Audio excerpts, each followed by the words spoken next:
હું ક્લાસિકલમાં Bharatanatyam, Kuchipudi, Kathakali, martial art, કન્યાકુમારીથી લઈને કાશ્મીર સુધીના બધા જ ડાન્સ બધા ગુરુજીઓ સાથે હું શીખ્યો. અને દુનિયાની અંદર, વિદેશોની અંદર એટલા મોટા મોટા શોઝ મેં કર્યા. અને પછી મને ગુજરાત ગૌરવ પુરસ્કાર મળ્યો. પછી મોદી સાહેબે મને પંચમહાલ રત્નનો એવોર્ડ આપ્યો. મારા પંચમહાલની અંદર પંચમહાલના મોરલાનું મને મોદી સાહેબે બિરુદ આપ્યું. અને મારા ગુજરાતના લોકો, મારા અમદાવાદના લોકોએ મને એટલો બધો મને પ્રેમ આપ્યો કે આજે હું એક વિશ્વ ફલક પર એક આગવું નામ ભરત બારિયા થઈ ગયું. અને મારું જીવન નૃત્ય વગર મારું કશું થતું જ નહીં. આજે મારા પરિવારમાં બહુ જ મોટો એવો એક્સિડન્ટ થયો કે એમાં બધા ઘણા લોકો જતા રહ્યા. અને ગયા એટલે એટલી બધી મોટી જવાબદારી મારી પર આવી ગઈ. એટલે પછી દર્પણા છોડવાનું કારણ શું? આજે સરસ વાત થાય છે તો કહી દઉં છું તમને. દર્પણાની અંદર હું કામ કરતો હતો, બધું જ આખું દર્પણા હું સંભાળતો હતો. અમારી નટરાની અંદર એક હિટની સાથે ભરત બારિયાનું જોડાણ જોડાયેલું છે. એમ as it is Akshay Patel also. આખી દુનિયામાં શોઝ અમે લોકો કર્યા છે અને અમે લોકો આ બધું ઊભું કરેલું છે એ વખતે બધા મળીને સાથે.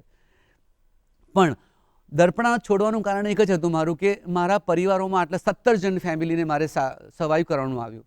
એટલે પછી દર્પણાનો પણ એક રૂલ હતો કે આટલું જ કરવું પડે. આમાંથી પછી રાતોરાત ડિસિઝન મેં લીધું. અને હું શું કરી શકું કે મારે બહાર જવું કે અહીંયા કરવું કામ. પણ મને ક્લિક થયું. હું રાત્રે ડાન્સ બહુ જ કર્યો. દર્પણાની જે નીચે નટરાજ છે ત્યાં આગળ, નટરાજ સામે મને કંઈક ક્લિક થયું કે મારે જવું જોઈએ બહાર.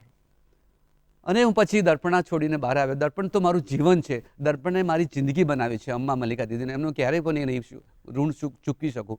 અને બહાર આવ્યો અને પછી બહાર આવ્યા પછી મને મોદી સાહેબ, પૂજ્ય આજે ભારતના વડાપ્રધાન પૂજ્ય નરેન્દ્ર મોદી સાહેબનો મને ખૂબ સપોર્ટ રહ્યો છે.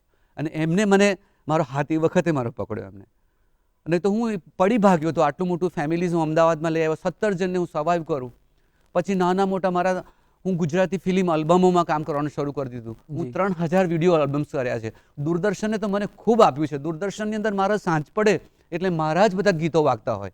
એ વખતે મારો દસકો હતો એમ. અને પછી મેં આલ્બમ્સ કર્યા, ગુજરાતી ફિલ્મો કરી. અને આમ કરીને મારું આખું ફેમિલીને મેં સર્વાઈવ કરીને એકદમ એક ટ્રી બનાવી દીધું. મારા બધા જ આજે ઘરની અંદર 17 બધા નૃત્યકારો છે અત્યારે. અને ભગવાનના આશીર્વાદથી ઘણું બધું સારું થઈ ગયું અત્યારે ચાલી રહ્યું છે.